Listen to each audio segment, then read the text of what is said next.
कन्वर जी मेरे साथ हैं, बिहार से सांसद भी हैं कांग्रेस के। सर, पहले तो राहुल गांधी की यात्रा के दौरान उनकी माताजी को गाली देना, अपशब्द कहना, और अब एआई वीडियो करके आप दोबारा ये बताने की कोशिश कर रहे हैं, बीजेपी कह रही है कि बार बार अपमान कर रहे हैं एक स्वर्गवासी पीएम की माताजी का। देखिए, पहले तो प्रधानमंत्री को किसने गाली दिया अभी तक ये जो है राज है कि वो व्यक्ति किस पार्टी से उसका संबंध था, किस पार्टी से उसका लगाव था, ये अभी तक पता नहीं चला है। कांग्रेस के कोई नेता या कांग्रेस का कोई वर्कर उसने गाली नहीं दी, इसका पहले कंट्रडिक्शन मैं करना चाहता हूँ।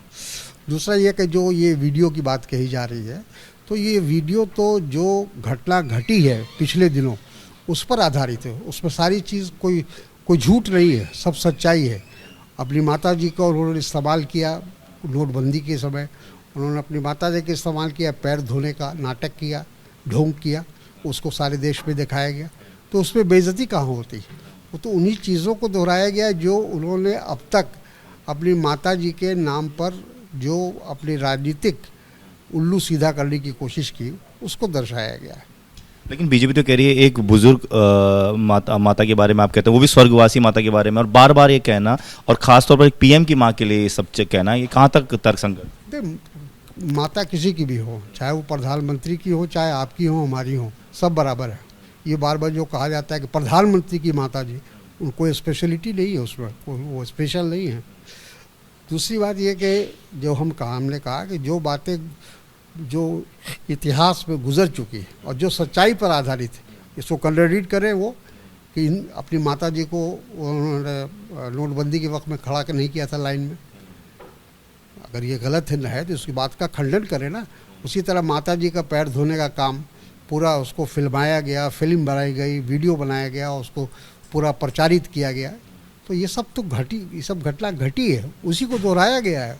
उसमें कोई ऐसी आपत्तिजनक बात तो है नहीं कि जिससे उनके स्वर्गीय माता जी की बेइज्जती होती हो।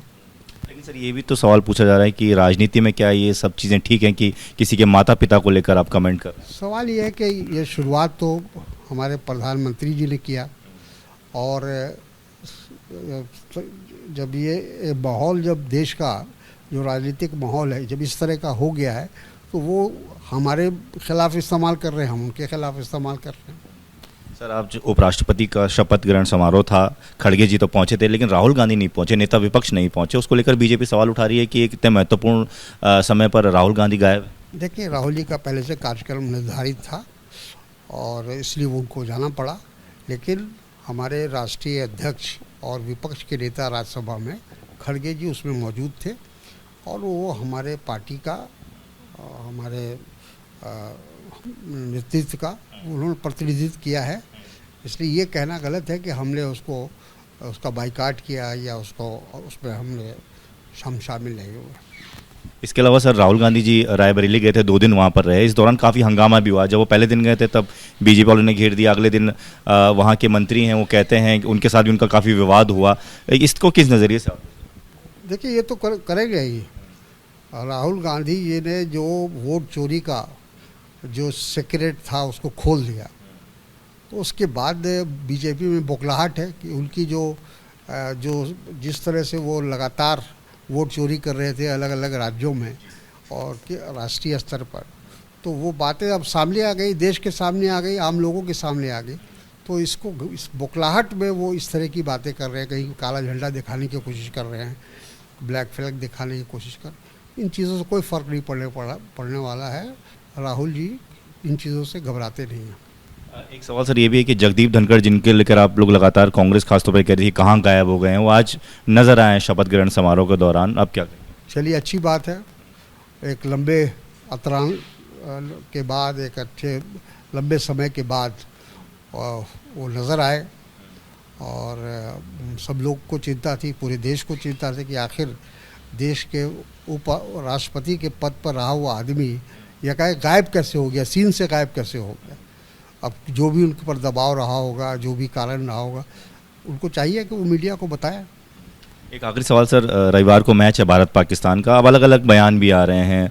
प्रियंका चतुर्वेदी भी सवाल उठा रही हैं, संजय राउत भी कह चुके हैं कि इसके खिलाफ एक बड़ा आंदोलन करेंगे, क्योंकि इस तरीके से जहाँ पहलगाम में आतंकी हमला हुआ, पाकिस्तान स्पॉन्सर्ड आतंकी यहाँ पहुँचे और हमारे नागरिक मारे गए, उसके बाद आप कैसे मैच कर सकते हैं पाकिस्तान?